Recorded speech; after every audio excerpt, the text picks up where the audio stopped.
তোমার নেতা আমার নেতা, শহীদ জিয়া শহীদ জিয়া, তোমার নেতা আমার নেতা, বঙ্গবন্ধু বঙ্গবন্ধু, তোমার নেতা আমার নেতা, এরশাদুল্লাহ এরশাদুল্লাহ।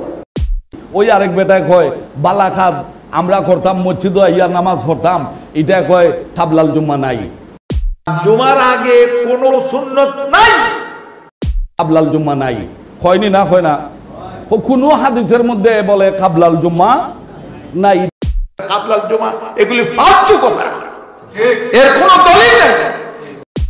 জীবনে কোনোদিন শুনছেন কাবলাল জুম্মার নামাজ ফালতু কথা? কয়েকদিন আগে দেখছি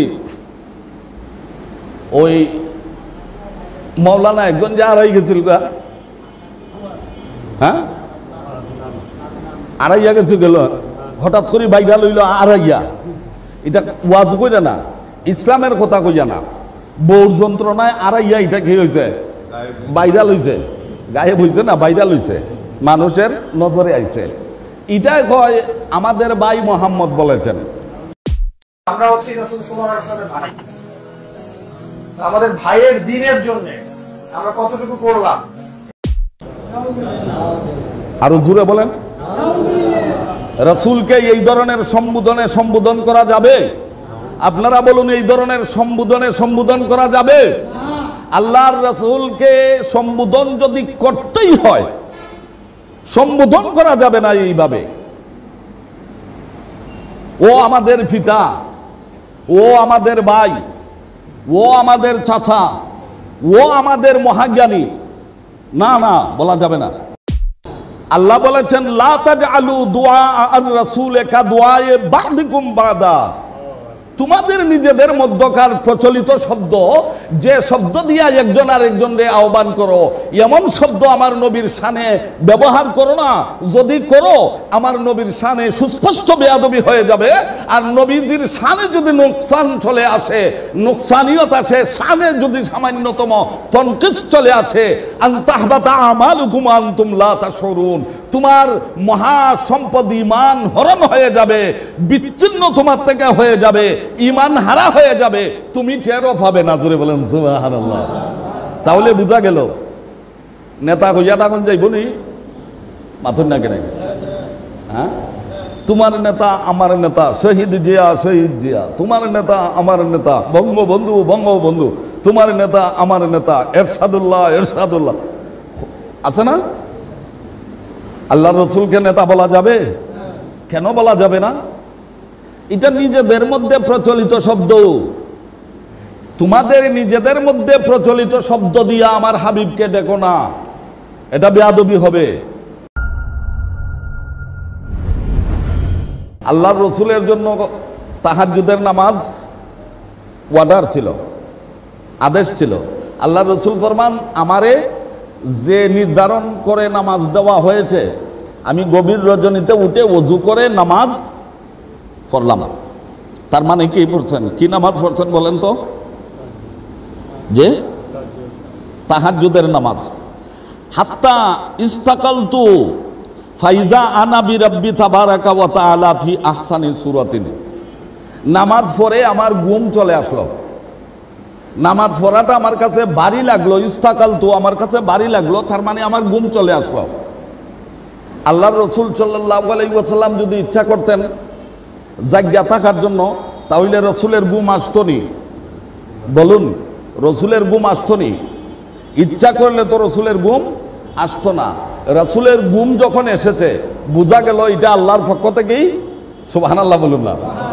কারণ রাসূলের ঘুমের মধ্যে আমাদের শিক্ষার জন্য উম্মতের পাওনা আছে, উম্মতের কিছু পাওয়া আছে। সুতরাং তাহাজ্জুদের নামাজ পড়ার পরে রাসূল ফরমান, আমার কাছে একটু ভারী মনে হলো, আমি ঘুমিয়ে গেলাম। অর্থাৎ আমি ঘুমিয়ে গেলাম। ঘুমের ঘুরে দেখতে পাচ্ছি আমি ইমামুদ রব্বুল আলামিনের সঙ্গে, আমার আল্লাহ পাক রব্বুল আলামিনের সঙ্গে দিদার হয়ে গেছে, সাক্ষাৎ হয়ে গেছে। ফি আহসানি সূরাতিন, আমি আল্লাহ পাক রব্বুল আলামিনকে উত্তম সূরতে দেখতে লাগলাম। আমি আল্লাহর সাথে সাক্ষাৎ করলাম। কেমন অবস্থায়? ফি আহসানে সূরাতি। সরাসরি হাদিস থেকে আজকের ওয়াজ। আমি আল্লাহকে ফি আহসানে সূরাতি একেবারে উত্তম সুরতে দেখেছি। মুহাদ্দিসিনে কেরাম এর ব্যাখ্যা দিয়েছেন। তো নবীজি তাহাজ্জুদের নামাজ পড়ে ঘুমিয়েছেন, এটা দুনিয়াতে না জান্নাতে? বলেন না, না আরশে? দুনিয়াতে। তো দুনিয়াতে আল্লাহ বলেছেন, মুসা নবী আল্লাহর কাছে বলেছেন, রব্বি আরিনি আনজুরু ইলাইকা, আল্লাহ গো আমি তোমারে দেখতে চাই, তুমি আমারে দেখা দাও, আমি তোমার দিকে দৃষ্টিপাত করব। আল্লাহ বললেন লান তারানি, তুমি দেখতে পারবে। তাহলে বোঝা গেল দুনিয়ার চক্ষু দিয়ে কি করা যায় না, আল্লাহরে দেখা যায় না। এটাই ইসলামের বিধান, এটাই ইসলামের বিধান। তে আল্লাহর রসুল ঘুমাইলেন, আল্লাহর সাথে উত্তমভাবে সাক্ষাৎ হলো। এটার অর্থ কি? মুহাদ্দিসিনে কেরাম এইটার ব্যাখ্যা দিয়েছেন এইভাবে যে আল্লাহ, দুই ধরনের ব্যাখ্যা এসেছে, যে আল্লাহ পাক রব্বুল আলামিনকে দয়াল নবীজি উনার হৃদয় চক্ষু দিয়ে দর্শন করেছেন। সুবহানাল্লাহ বলুন। উনার হৃদয়ের চক্ষু দিয়ে দর্শন করেছেন। আবার কেউ কেউ বলেছেন আল্লাহ পাক রব্বুল আলামিনের মেসাল আল্লাহ রসুলকে যেইভাবে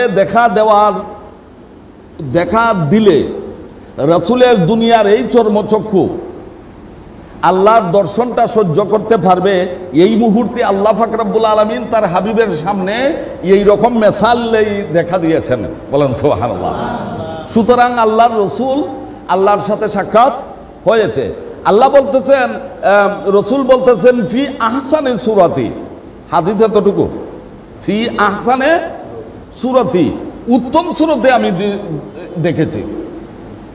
ফাকালা রব্বি, আল্লাহ পাক রব্বুল আলামিন আমাকে বললেন, আতাদরি ফিমা ইয়াখতাসিমু মালাইল আলা। সুবহানাল্লাহ। এবার কথোপকথন হচ্ছে হাবিব এবং মাহবুব, মাহবুব এবং হাবিব, যার ইবাদত করা হয় তার সাথে স্বয়ং দয়াল নবীজির কথা হচ্ছে।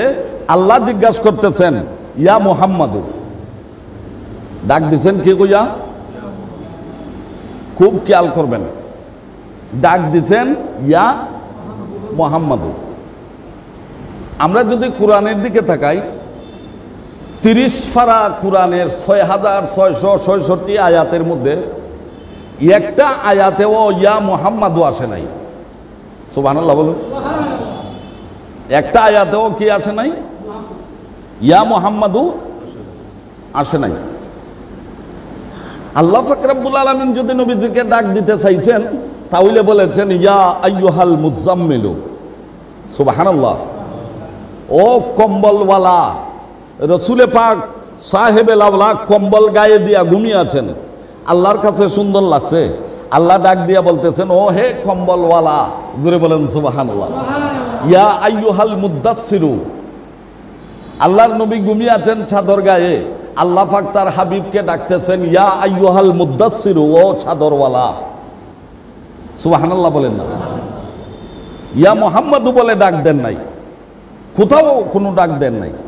তবে রাসূলের নামটা উল্লেখ হয়েছে কোরআন শরীফের 6 জায়গায়। কয় জায়গায়? 6 জায়গায়। কেন উল্লেখ হয়েছে? দুনিয়াবাসীরা জানাইয়া দিচ্ছেন মুহাম্মাদুর রাসূলুল্লাহ, মুহাম্মদ সাল্লাল্লাহু আলাইহি সাল্লাম আল্লাহর রাসূল। কথা বুঝেননি আপনারা? ডাকছেন নি ইয়া মুহাম্মাদু কইয়া? ডাকেন নাই। দুনিয়াবাসীরা জানাইছেন মুহাম্মাদুর রাসূলুল্লাহ, মুহাম্মদ সাল্লাল্লাহু আলাইহি সাল্লাম হইলেন আল্লাহর রাসূল। আর এক আয়াতে বলেছেন ওয়ামা মুহাম্মাদুন ইল্লা রাসূলুন কাদ খালাত মিন ক্বাবলিহির রাসূল। মুহাম্মদ সাল্লাল্লাহু আলাইহি ওয়াসাল্লাম রাসূল ছাড়া কিছু নন, উনার আগেও অনেক রাসূল বিগত হয়ে গেছেন, চলে গেছেন। তার মানে তিনিও চলে, দুনিয়াবি নিয়মে তিনিও কি করবেন? চলে। এইভাবে 6 জায়গাতে বলেছেন, কোথাও ডাক দেন নাই। রাসূলের অবস্থান বোঝানোর জন্য, রাসূলের মর্যাদা বোঝানোর জন্য নামটা এসেছে, কিন্তু কোথাও কুরআন শরীফের ইয়া মুহাম্মাদু বলেন নাই। বলেন সুবহানাল্লাহ। মুফাসসিরিনে কেরাম এই পবিত্র কুরআনের ব্যাখ্যায় বলেছেন, তাফসিরে বলেছেন, আল্লাহ নবীজিকে নাম ধরে না ডেকে উম্মতকে, গোটা মানব সমাজকে একথা শিক্ষা দিতে চেয়েছেন যে তোমরা আমার হাবিবকে ইয়া মুহাম্মাদু নাম ধরে কেউ আহ্বান করিবে না। সরাসরি কোরআনের আয়াত দিয়ে ঘোষণা করেছেন, লা তাজআলু দুআ আর রাসূলে কাদুআই বা'দিকুম বা'দান আন তাহবাতা আমালুকুম ওয়া আনতুম লা তাশউরুন। সুবহানাল্লাহ। ডাক দিয়ে বলেছেন, তোমরা নিজেদের মধ্যে নিজেরা যেইভাবে নিজেদের মধ্যে ডাকাডাকি করো, একজন আরেকজনকে ডাকো, আমার হাবিবরে এইভাবে দেখো না। মানে ও আব্দুল্লাহ, আমরা কই না, ও আব্দুল আলী, ও সিরাজুল ইসলাম, কইনি না কই না? আল্লাহ বুঝাইতে চাইলেন যে এইভাবে তোমরা ডাকিও না। মুফাসসিরিনে কেরাম এই আয়াতের ব্যাখ্যায় শেষ পর্যন্ত বলতে বলতে এই রকম বলেছেন যে তোমাদের নিজেদের মধ্যে ডাকাডাকির যে নিয়ম আছে, স্বাভাবিক যেই সম্মান দেয়া একজন আরেকজনকে ডাকো, ইজ্জতটা সম্মান দিয়েও আমার বন্ধুরে ডাকো না। বলেন সুবহানাল্লাহ। কথা বুঝছেন নি? কয়েকদিন আগে দেখছি ওই মৌলানা একজন যে আড়াই গেছিল, হ্যাঁ আড়াইয়া গেছে গেল, হঠাৎ করে বাইরা লইল আড়াইয়া। এটা ওয়াজ কইরা না, ইসলামের কথা কইয়া না, বউর যন্ত্রণায় আড়াইয়া। এটা কি হয়েছে? ভাইরাল হয়েছে, গায়েব হয়েছে না, ভাইরাল হয়েছে, মানুষের নজরে আইছে। এটাই কয় আমাদের ভাই মোহাম্মদ বলেছেন। আরো জোরে বলেন, রাসূলকে এই ধরনের সম্বোধন করা যাবে? আপনারা বলুন, এই ধরনের সম্বোধন করা যাবে? আল্লাহর রাসূলকে সম্বোধন যদি করতেই হয়, সম্বোধন করা যাবে না এইভাবে। ও আমাদের পিতা, ও আমাদের ভাই, ও আমাদের চাচা, ও আমাদের মহাজ্ঞানী, না না বলা যাবে না। কথা বুঝছেন নি? আমাদের মৌলানাদের নামে আছে আল্লামা, আল্লামা সাহেব কিবলা সিরাজনগরী, আল্লামা মরহুম জলিল আব্দুল জলিল সাহেব। কুতুবউদ্দিন রাসূলের নামের আগে আল্লামা আইছেনি, মাতেন না কেন? আল্লামা অর্থ জ্ঞানী, মহাজ্ঞানী, বেশি জ্ঞানী। রসুলও তো বেশি জ্ঞানী, এই কথাটাও ঠিক, কিন্তু রসুলরে কোনোদিন আল্লামা লাগাইছেনি। আল্লাহ বলেছেন, লা তাজআলু দুআ আর রাসূলে কাদুআই বা'দিকুম বা'দা। তোমাদের নিজেদের মধ্যকার প্রচলিত শব্দ, যে শব্দ দিয়া একজন আরেকজনকে আহ্বান করো, এমন শব্দ আমার নবীর শানে ব্যবহার করো না। যদি করো, আমার নবীর শানে সুস্পষ্ট বেয়াদবি হয়ে যাবে। আর নবীজির শানে যদি নোকসান চলে আসে, নোকসানিয়ত আসে, শানে যদি সামান্যতম তনকিস চলে আসে, আন তাহবাতা আমালুকুম আনতুম লা তাশউরুন, তোমার মহা সম্পদ ঈমান হরণ হয়ে যাবে, বিচ্ছিন্ন তোমার থেকে হয়ে যাবে, ঈমান হারা হয়ে যাবে, তুমি টেরও পাবে না। জোরে বলেন সুবহানাল্লাহ। তাহলে বোঝা গেল নেতা হইয়া তখন যাইব নি, মাথুর না কেন? হ্যাঁ, তোমার নেতা আমার নেতা, শহীদ জিয়া শহীদ জিয়া, তোমার নেতা আমার নেতা, বঙ্গবন্ধু বঙ্গবন্ধু, তোমার নেতা আমার নেতা, এরশাদুল্লাহ এরশাদুল্লাহ, আছে না? আল্লাহ রসুলকে নেতা বলা যাবে? কেন বলা যাবে না? এটা নিজেদের মধ্যে প্রচলিত শব্দ। তোমাদের নিজেদের মধ্যে প্রচলিত শব্দ দিয়া আমার হাবিবকে ডেকো না, এটা বেয়াদবি হবে। কারণ তোমাদের বাসার নেতা আমার নবী এই জৈতা নেতা না। তোমাদের নেতা ফাজবুচ্চুরিয়া নেতা, তোমাদের নেতা ধনের নেতা, তোমাদের নেতা শক্তির নেতা, তোমাদের নেতা লাঠির নেতা, তোমাদের নেতা গেরেঙ্গির নেতা। আমার হাবিব এমন নেতা না যেই নেতার নেতৃত্ব 5 বছর নয়, 10 বছর নয়, যেই মহান সরদার, যেই মহান সত্তার, যেই মহান সত্তার ইজ্জত এবং সম্মান আমার সৃষ্টি জগতের কুল কায়নাতের প্রথম থেকে কিয়ামত অবধি চলতেই থাকিবে, কিয়ামত অবধি চলতেই। এই জন্য কোরআন শরীফের কোথাও ইয়া মুহাম্মাদু বলা নাই। সুবহানাল্লাহ বলেন না? আমরা যদি হাদিসের দিকে দেখি, হাদিসের কোন জায়গায়ও ইয়া মুহাম্মাদু বলে ডাকা আমাদেরকে শিখান নাই আল্লাহর রাসূল। সুবহানাল্লাহ বলেন না? শিখাইছেন একটা জায়গাতে। কোথায়? একটা জায়গাতে শিখাইছেন।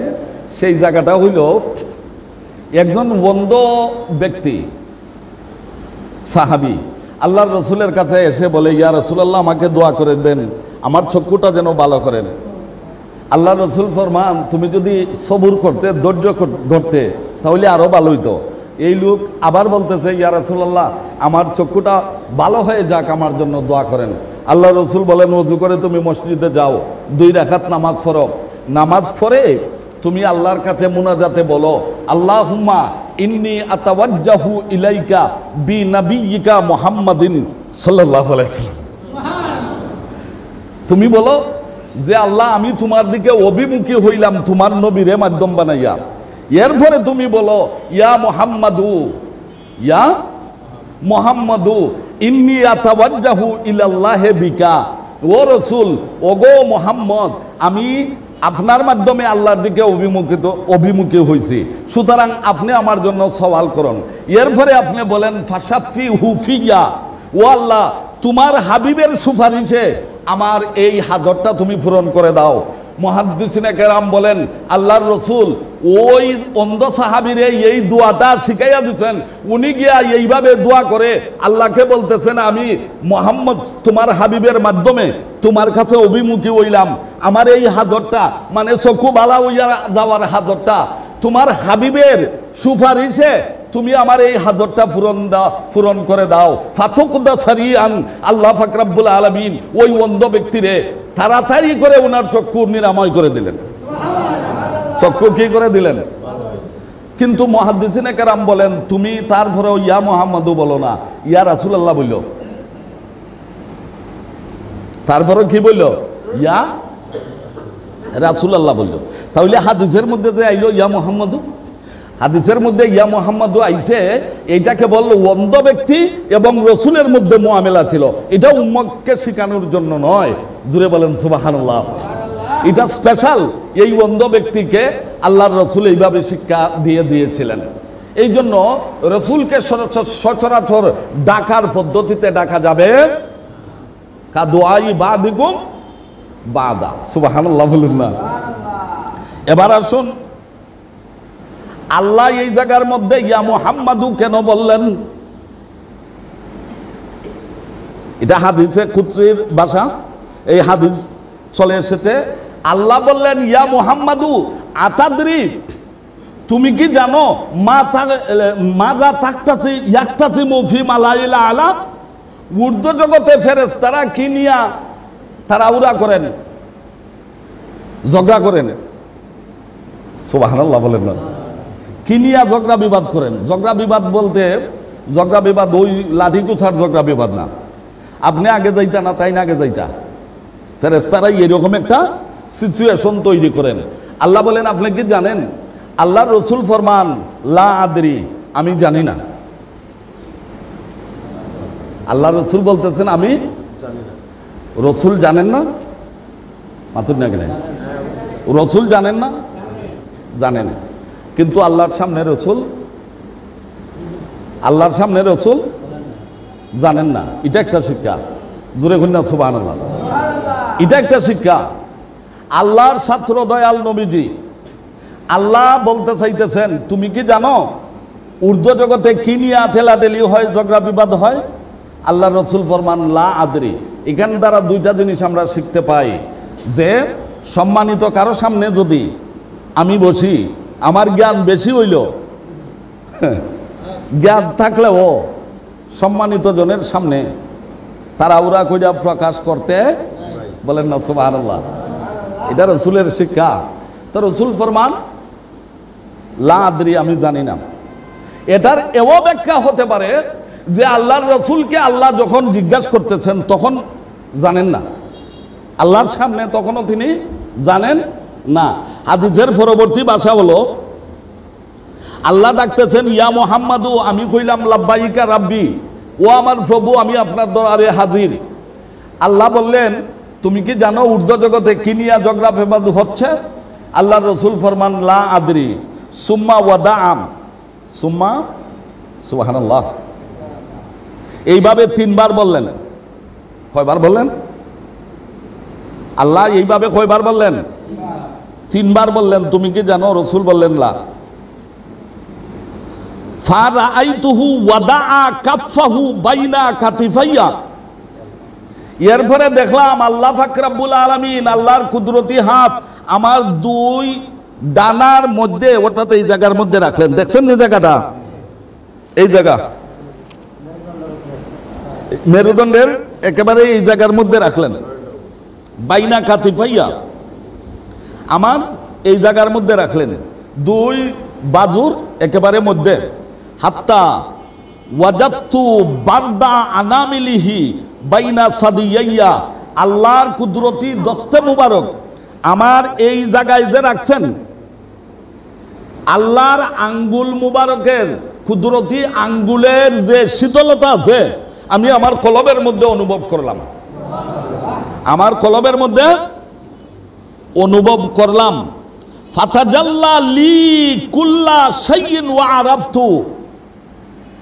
আল্লাহর সৃষ্টি জগতের সবকিছু আমার সামনে সুস্পষ্টভাবে সুস্পষ্ট হয়ে গেল। ওয়া আরাফতুহু, আমি সবকিছু জেনে গেলাম। সবকিছু। তাহলে কার সামনে জানলা? কথাটা বুঝে আইতেছে?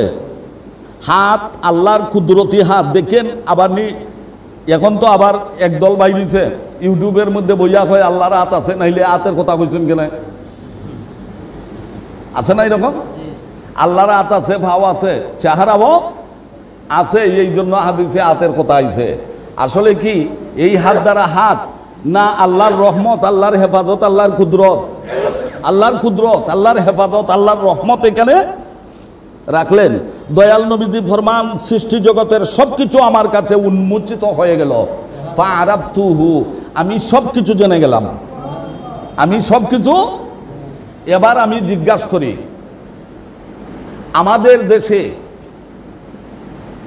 এক দাইরা ওয়াজ আছে, কুল লা আ'লামুল গায়বা ইল্লাল্লাহ, কুল লা আ'লামুল গায়বা, আল্লাহ ছাড়া গায়ব কেউ জানে না। আসমান এবং জমিনের ভিতরে আল্লাহ ছাড়া কারো গায়ব জানে না। এরকম ওয়াজ কেউ অনেকে করে নানি।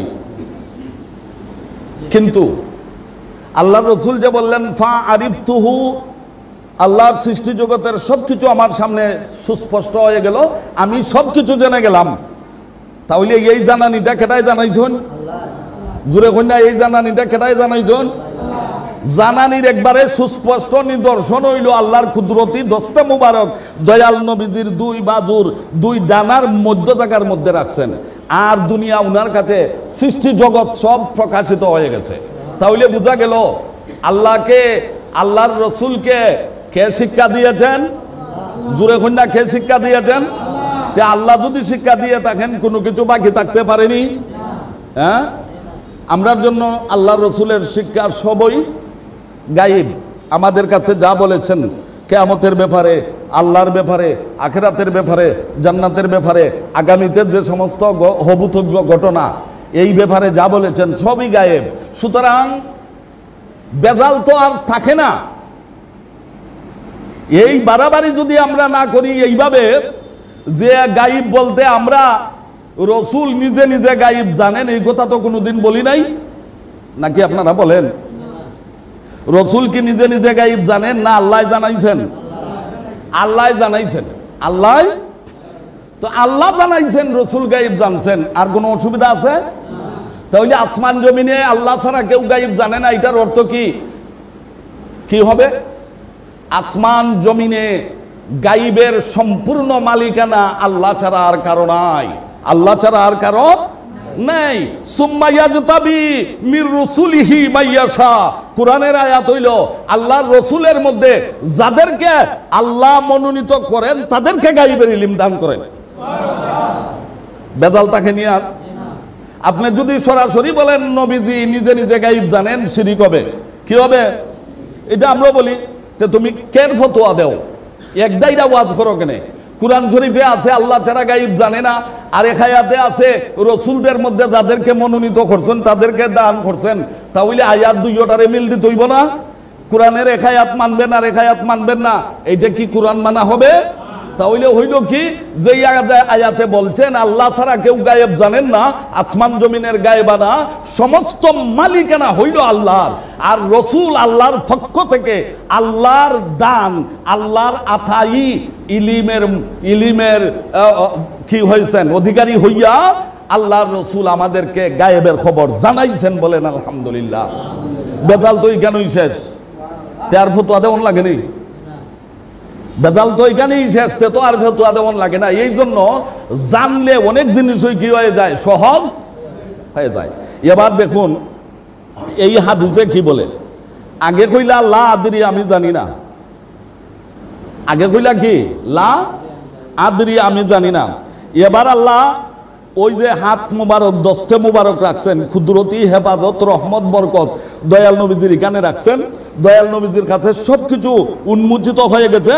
তখন আল্লাহ বললেন ফাকালা ইয়া মুহাম্মাদু কুলতু লাব্বাইকা, আল্লাহ বললেন এ মুহাম্মদ, ওহে মুহাম্মদ, আমি বললাম আমি আপনার দরবারে হাজির ও আমার প্রভু। তখন আল্লাহ বললেন আল্লাহ আতাদরি ফিমা ইয়াক্তাসিমু মালাইল আলা, ঊর্ধ্ব জগতে কি বিষয় নিয়া ফেরেশতারা ঝগড়া ফাসাদ করে, তাড়াহুড়া করে, ঠেলাঠেলি করে, এটা কি আপনার জানা আছে? আল্লাহর রসুল ফরমান ফিল কাফারাত, রসুল বলেন কুলতু আমি বললাম কাফারাত। তাহলে বোঝা গেল রসুল জানিয়া গেছেন, রসুলকে আল্লাহ জানাইয়া দিয়েছেন। এই জন্য আল্লাহর রসুল বলতেছেন কাফারাত। ফেরেশতারা বন্দার গুনাহ কিভাবে মাফ হবে, সুবহানাল্লাহ বলুন। ফেরেশতারা বন্দার গুনাহ মাফের যে ব্যবস্থাটা, এই গুনাহ মাফের ব্যবস্থা লইয়া একজন আরেকজনের সাথে তাড়াহুড়া করেন, সুবহানাল্লাহ বলেন না। এবার আল্লাহ বলেন, এবার আল্লাহ বলতেছেন মা হুন্না, ও নবীজি তুমি যে বলতেছ কাফারাত নিয়ে ঝগড়া করে ঊর্ধ্ব জগতের ফেরেশতারা, এটা কিতা? এখন কি আল্লাহ জানেন না? মাতুন না কেন? তে আল্লাহ যে এখন প্রশ্ন করতেছেন রসুলরে, বুঝা গেল ধারাবাহিকতা আসছে। আল্লাহর রসুল যখন বলতেছেন কাফারাত, কাফারাত বুঝছেন নি? গুনার কফারা কিসে হয়, কি নিয়া গুনার কাফারা হয়, এই নিয়ে ঝগড়া করেন। আল্লাহ বলতেছেন ওয়ামা হুন্না, এই কাফারাত গুলো কি? আল্লাহর রসুল এখন একে একে ওয়াজ করতেছেন। এক নাম্বার হইতাছুন ইতআমুত তাআম ওয়া লাইনুল কালাম, আমার উম্মতের গুনার কাফারা হয় কেমনে? খুব ভালো করে খেয়াল করুন, আমার উম্মতের গুনার কাফারা হয় কেমনে? আমার উম্মতেরা যদি অসহায় ফেসবুকা মুহতাজ মানুষদেরকে খাওয়ায়, তখন এই খাওয়ানির সওয়াবটা, গুনাহ মাফ কইরা সওয়াবটা আল্লাহর দরবারে হাজির করার লাগিয়া ফেরেশতা একজন একজন খারাকে খেয়ে যাইবা, এই নিয়া ঠেলাঠেলি লাগিয়া জানা। কথা বুঝে আইছে নি? ইতআমুত তাআম, বন্দা যখন আরেক বন্দারে খাওয়ায়, হাজতমান্দরে ফেসবুকারে খাওয়ায়, তখন এই সওয়াবটা আল্লাহর দরবারে নিয়া তার গুনার কাফারাটা হইয়া যায়, আর সওয়াবটা আল্লাহর দরবারে খেয়ে খার আগে নিবা ফেরেশতারা এটা নিয়ে টানা হেঁচড়া শুরু করেন। জুড়ে বলেন সুবহানাল্লাহ। মর্যাদা আছে না নাই? ওয়ালিনুল কালাম, ও উম্মতে মুহাম্মদী, তুমি তোমার ভাইয়ের সাথে কথা বলবে, তোমার যে কোনো লোকের সাথে কথা বলবে, এই কথার মধ্যে যদি নম্রতা থাকে, ভদ্রতা থাকে, এই কালামের মধ্যে যদি, কথার মধ্যে যদি শ্রুতি মধুর হয়, আর তোমার অন্তরে যদি এই কথা থাকে, আমার রসুল আমারে নরম সুরে কথা বলা শিক্ষা দিয়েছেন, আমার রসুল আমারে কোমল ভাবে কথা বলা শিক্ষা দিয়েছেন, এই সুন্নত পালন করতে যাইয়া তুমি তোমার ভাইয়ের সাথে, তুমি তার যার সাথে কথা বলবে তার সাথে যদি নরম সুরে কথা বলো, তোমার গুনার কাফারা হইয়া যায়, জীবনের গুনাহ মাফ হইয়া যায়, আর এই নেকিটা কোন ফেরেশতা কার আগে আল্লাহর দরবারে উপস্থিত করবেন এ নিয়ে তারা ঝগড়ায় লাগা যায়। বুঝা গেল? নরম সুরে কথা বলার মধ্যে সওয়াব আছে না নাই? এটা কফারাতের মধ্যে পড়ে, মানে গুনার কফারা হইয়া যায়। সুবহানাল্লাহ বলুন না। এরপরের কথা খুব ভালো করে খেয়াল করুন। ওয়া মাশিল আকদাম ইলাল জামাআতি ওয়াল জুলুস ফিল মাসাজিদ বাদা সালাতে। সুবহানাল্লাহ বলুন না। আরো গুনার কাফারা হওয়ার বিষয় আছে। হাঁটিয়া হাঁটিয়া মসজিদের জমাতের মধ্যে তুমি শরীক হবে, হাঁটিয়া হাঁটিয়া মসজিদের নামাজের জমাতের মধ্যে তুমি শরীক হবে। জমাত নামাজের শেষে তাড়াহুড়া করে মসজিদে যাবে, বাইর হবে না মসজিদ থেকে, মসজিদের মধ্যে অপেক্ষা করবে, বসিয়া বসিয়া অপেক্ষা করবে আরেক নামাজের টাইম কখন চলে আসে। এইভাবে যদি তুমি অপেক্ষা করো আর হাঁটিয়া দিয়া মসজিদে জমাতের নামাজের মধ্যে তুমি আসো, তোমার বিগত জীবনের গুনার কাফারা হইয়া যায়। আর এই আমলের সওয়াবটা আল্লাহর দরবারে ফেরেশতারা কার আগে খেয়ে লইয়া যাইবে এ নিয়া ঊর্ধ্ব জগতের ফেরেশতারা ঝগড়ায় লিপ্ত হইয়া যায়। সুবহানাল্লাহ। তাহলে নেকি আছেনি না নাই?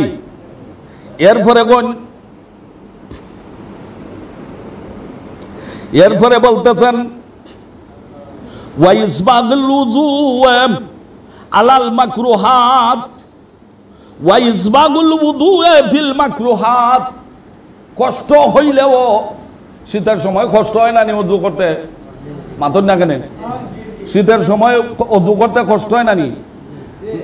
নামাজের টাইম আজান হইলে ওযু কইরা নামাজে যাইতে শয়তানে ভিতরে দিক হয় না নি? যাই মনে নে আর একটু পরে যাইনে, সময় তো আছে, ওই ইটা হয় না নি? আল্লাহর রাসূল ফরমান কষ্ট হইলেও, শীতের কষ্ট হোক, শয়তানের প্ররোচনার কষ্ট হোক, আপনার অন্তরের মানা ওই হোক, ওই কুপ্রবৃত্তিদের তাড়নায় হোক, ওযুটা যদিও আপনার কাছে খারাপ লাগে, ভালো করে ওযু করে নামাজের মধ্যে হাজিরা দিলে তোমার বিগত জীবনের গুনার কাফারা হইয়া যায়। বিগত জীবনের গুনার কাফারা। এরপরে কোন মাসাকিন ওয়ান নাসু। এরপরে কোন ওয়াসসালাতু বিল লাইলি ওয়ান নাসু নিয়ামুন। গভীর রজনীতে উঠিয়া এমন মুহূর্তে তুমি মাবুদের দুয়ারে হাজিরা দিবে, নামাজ পড়বে, যেই মুহূর্তের মধ্যে বিশ্বের মানুষেরা ঘুমের মধ্যে মগ্ন থাকে। এই সময়ে যদি তুমি তোমার মাবুদের সাথে মিলিত হও, তোমার বিগত জীবনের সমস্ত গুনার কাফারা হইয়া যায়। তোমার সওয়াবটা আল্লাহর দরবারে নিয়ে যাওয়ার জন্য ফেরেশতারা তাড়াহুড়া লাগাইয়া দেয়, কে কার আগে সওয়াব নিয়ে হাজির হইবে। কয়টা বিষয় বুঝছেন নি? ইয়াদ থাকবো নি? হাদিস থেকে বলতেছি, সরাসরি হাদিস থেকে বলতেছি। এক নাম্বার হইল ইতামুত তাম, মানুষরে খাওয়ানি। দুই নাম্বার হইল লিনুল কালাম, কুমল ভাষায় কথা বলা। তিন নাম্বার হইল মসজিদের মধ্যে হাঁটিয়া হাঁটিয়া জমাতে শরীক হওয়া। চার নাম্বার হইল কষ্ট হইল ওযু করাটা, কষ্টটারে দূরে ঠেলা ওযু করা। আরেকটা নাম্বার হইল, এটা আগে পিছে কোনো অসুবিধা নাই তো, আরেকটা নাম্বার হইল জমাতের পরে মসজিদের মধ্যে অপেক্ষা করা, মসজিদ থেকে তাড়াহুড়া খুঁজা না বারণি। আর মসজিদ থেকে জান গাও যদি হৃদয়টারে জমাতের দিকে আর এক নামাজের দিকে কি খুঁজা রাখা, ঝুলন্ত খুঁজা রাখা, এই সওয়াবে বিগত জীবনের গুনাহ মাফ হইয়া যায়। জোরে বলেন সুবহানাল্লাহ। এবার এই কথাগুলো এরপরে বলেন ওয়া হুব্বুল মাসাকিন। সুবহানাল্লাহ। ওয়া হুব্বুল মাসাকিন, মিসকিনদেরকে ভালোবাসলে তোমার বিগত জীবনের গুনাহ আল্লাহ মাফ করে দিবেন। মিসকিনরে ভালোবাসা যায় না, অনাথ অসহায়রে ভালোবাসা যায় না বিভিন্নভাবে। মাথায় হাত বুলাও, সব হবে। খাফর নাই খাফর দেও, খানি নাই খানি দেও, পয়সা নাই পয়সা দেও, অসুখের মধ্যে টাকা দেও, চিকিৎসার জন্য টাকা দেও। এগুলা কি হুব্বুল মিসকিন মাসাকিন মিসকিনদের মহব্বতে বিগত জিন্দেগির গুনাহ মাফ হয়ে যায়। সবটুকু আল্লাহর দরবারে নেওয়ার জন্য ফেরেশতারা ঝগড়া করেন। সুবহানাল্লাহ বলেন।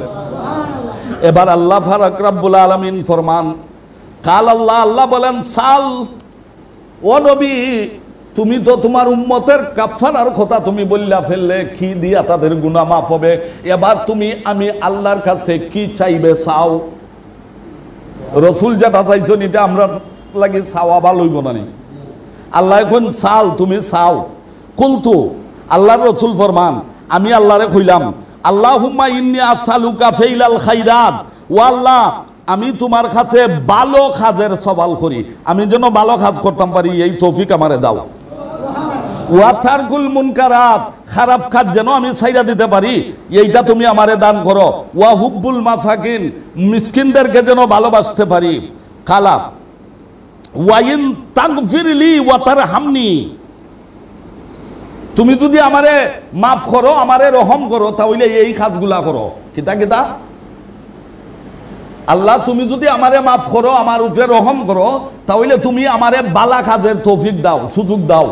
আমি তোমার কাছে বালা কাজের আবেদন করতেছি, খারাপ কাজ থেকে সইরা যাওয়ার আবেদন করতেছি। ওয়াইদা মুরিদাত ফিতনাতু কাউমুন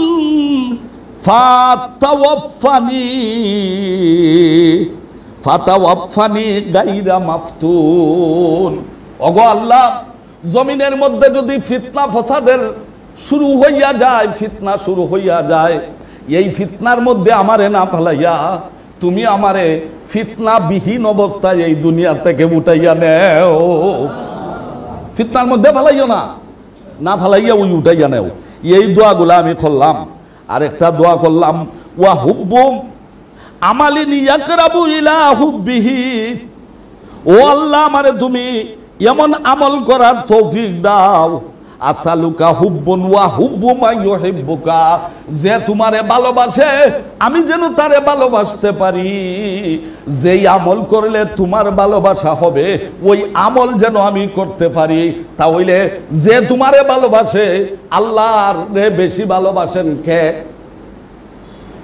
কন্যা, আল্লাহরে বেশি ভালোবাসেন কে? আপনি, আমি, না নবী? কয়জন আল্লাহরে যে বেশি ভালোবাসে তারাও যেন বেশি ভালোবাসতে পারি। আর এমন আমল যেন করতে পারি যে তোমারে ভালোবাসে তার প্রতি যেন ভালোবাসা আমার জন্মিয়া যায়, এমন আমলও যেন আমি করতে পারি। জোরে বলেন সুবহানাল্লাহ। ইয়াকরাবু ইলা হুব্বিকা কালা রাসূলুল্লাহ সাল্লাল্লাহু আলাইহি সাল্লাম, আল্লাহ রসুল বলতেছেন, ও সাহাবীগণ, আমি যে হাদিসটা তোমাদের কাছে আল্লাহর পক্ষ থেকে আল্লাহর কথাবার্তা বর্ণনা করলাম, এটা হাক্কুন ফাদরুসুহা, এটা সত্য সত্য, এটা মিথ্যা কথা বলি নাই। এইটা তোমরা দরস করো, এটা তোমরা লেখাপড়া কইরা শিক্ষা নেও। ওয়া আল্লিমুহা ওয়া তাআল্লিমুহা, নিজে শিখো অন্যরে শিখাও। জোরে কইনা সুবহানাল্লাহ। এই আমলগুলো আমাদের মধ্যে করার দরকার আছে নি? আমাদের মধ্যে করবেন কি? ওই আরেক বেটায় কয় বালা কাজ আমরা করতাম, মসজিদে আইয়া নামাজ পড়তাম, এটা কয় কাবলাল জুম্মা নাই। কয়নি না? কয় না? কোনো হাদিসের মধ্যে বলে কাবলাল জুম্মা নাই, এটা বলে ফালতু কথা। জুরে কন্যা নাউজুবিল্লাহ। জীবনে কোনোদিন শুনছেন কাবলাল জুম্মার নামাজ ফালতু কথা? আপনারা শুনছেন? এই তিরমিজি শরীফের হাদিস, তিরমিজির রাইটারকে ইমাম বুখারী কইছেন, তোমার কাছ থেকে আমি যে উপকার পাইছি, তুমি আমার ছাত্র হইয়া এরকম উপকার পাইছো না। এই তিরমিজি শরীফের 117 নম্বর পৃষ্ঠার মধ্যে হাদিস এসেছে ইবনে মাসুদ থেকে। কোথা থেকে? হযরত ইবনে মাসুদ থেকে। ওই দেখেন, ইবনে মাসুদিন আন্নাহু কানা ইউসাল্লি কাবলাল জুমা। ইবনে মাসুদ বলেন, আমার আব্বা আব্দুল্লাহ কি করতেন? কানা ইউসাল্লি, এটাকে বলা হয় মাজি ইস্তেমরারি, অর্থাৎ আমার আব্বা দয়াল নবীজির প্রিয়ভাজন সাহাবী ছিলেন, উনার অভ্যাস ছিল ইউসাল্লি কাবলাল জুমআতে আরবাআন ওয়া বা'দাহা আরবাআন, জুম্মার আগে 4 রাকাত নামাজ পড়তেন, পরে 4 রাকাত নামাজ পড়তেন। রাওয়াহু তিরমিজি, এই হাদিসটা এসেছে তিরমিজি শরীফের। উনি এই হাদিসরে কি জয়ীফ বলেন নাই, ইমাম তিরমিজি জয়ীফ বলেন নাই। আর তুমি টেনটেন্ডা মোল্লা যদি জয়ীফ হইয়া কাবলাল জুম্মারে বাদ দিলাও, তাহলে এরা কি উম্মতের আমল ভালো নেক আমল যে রসুল কইলেন আল্লাহর কাছে সওয়াল করলেন, এই সমস্ত নেক আমল থেকে আমাদেরকে ফিরাইতে চায় না ভালো করতে চায়? নেক আমল থেকে ফিরাইতে চায়। অনেক হাদিস এসেছে, হযরত আব্দুল্লাহ ইবনে মাসউদ থেকে বর্ণিত, হযরত আলী থেকে বর্ণিত, হযরত আবু হুরায়রা থেকে বর্ণিত, একটা জয়ীফ হইলে আরেকটা শক্ত। এই সমস্ত হাদিস বিবেচনা করে লক্ষ লক্ষ হাদিস সাক্ষ্য ইমাম আজম আবু হানিফা রায় দিয়েছেন, আমাদের মাযহাবের ইমাম রায় দিয়েছেন, হাদিস থেকে রায় দিয়েছেন, নবীজির আমল থেকে রায় দিয়েছেন। জুমার আগে 4 রাকাত, জুমার আগে কয় রাকাত? 4 রাকাত কাবলাল জুম্মা, পরে 4 রাকাত কাবলাল জুম্মা, এরপরে 2 রাকাতের কথা আছে বাড়িতে গিয়া পড়তেন, ঘরের মধ্যে পড়তেন। আবার খুতবা দেওয়ার টাইমেও নামাজের জন্য রাসূল এক হাদিসের মধ্যে বলেছেন, আর এক হাদিসের মধ্যে বলেছেন সাবধান, খুতবা চলাকালীন সময়ে তোমরা আর কোনো কথাবার্তা বলবে না। এমনকি কথাবার্তা বলতে যাইয়া যদি কাউকে বলো যে তুমি কথা বলবে না, তাহলে লাগাওতা, তুমি ভুল করলে, তুমি অন্যায় করলে, জুড়ে বলেন সুবহানাল্লাহ। তাহলে বোঝা গেল খুতবার সময়ে কথাবার্তা বলা যাবে না, নামাজ কালাম করা যাবে। বিশেষ অবস্থায় আল্লাহর নবী ওই সাহাবীকে হয়তো বলেছিলেন যে তুমি 2 রাকাত পড়ো নাই, তুমি দাঁড়াইয়া নামাজ পড়ো, এটা বিশেষ অবস্থা। পরবর্তীতে এই হুকুম কি সাবিত থাকে নাই। সুতরাং আমাদেরকে বুঝতে হবে আমরা যেন ভালো আমলের প্রতি আল্লাহ যেন আমাদেরকে উৎসাহ জন্মায়। আল্লাহকে যারা ভালোবাসে, সবচেয়ে বেশি ভালোবাসতেন রাসূল, ঠিক না বেঠিক? তাদের প্রতি যেন আল্লাহ আমাদের ভালোবাসা জন্মাইয়া দেয়, এমন আমলের সুযোগ দেয় যেন যে আমল করলে আল্লাহর ভালোবাসা ওয়ালাদেরকে ভালোবাসা যায়। আল্লাহ পাক তৌফিক দান করুন, সবাই বলি আমিন। আর এই আধুনিক এই ইউটিউবের ফতোয়া, ফেসবুকের ফতোয়া শুনবেন না, প্রশ্ন বাদলে আলহামদুলিল্লাহ আপনাদের এই খাদিম নগণ্য, আমার কিচ্ছু নাই, নাকি আছে? না আছে ইলিম, না আছে আমল, আমার কোনো যোগ্যতা নাই, তবে আপনারাই সহায়তা করেছেন। হাজার হাজার টাকার কিতাব আমার ঘরে আছে, তো বিপদে পড়লে, সমস্যায় পড়লে অন্তত এই কথাটা জিগাইয়ে নেই গুনাহগারে যে হুজুর এইটা শুনলাম, এটা কিতাব। জিগাইতে তো আর কোনো টাকা টুকা লাগতো না, তো জিগাইও না, জিগাইলে অসুবিধা নাই, আমি উত্তর দিতাম পারমু, কিতাবাদি আছে করো। তো উত্তর যদি না দিতাম পারি, আমার বড় জনের কাছ থেকে শিক্ষা আপনাদেরকে উত্তর দিব, অসুবিধা আছে? তারপরে সত্যের উপর প্রতিষ্ঠিত থাকার দরকার আছে না নাই? আমলের উপর প্রতিষ্ঠিত থাকার দরকার আছে না নাই? 4 রাকাত, 1000 বছরের ঊর্ধ্ব দিন থেকে আমরা 4 রাকাত কাবলাল জুম্মা পড়ছি, আমরা ফরমু না ছাড়মু? টেনটেনিয়া মুল্লাদের কথা, ইহুদিবাদীর মুল্লাদের কথা, আপনার নাসারাবাদীর মুল্লাদের কথায়, ওয়াহাবিবাদী মুল্লাদের কথায় আমরা কি নবীজির এই আদর্শ আমলগুলো আমরা ছাড়মু না করমু? আমলের উপর প্রতিষ্ঠিত থাকমু না বাদ দিমু? আল্লাহ সকলকে তৌফিক দান করুন, সবাই বলি আমিন। ওয়া আখিরু দাওয়ানা আনিল হামদুলিল্লাহি রাব্বিল আলামিন। ওয়াসসালামু আলাইকুম ওয়া রাহমাতুল্লাহি ওয়া বারাকাতুহু।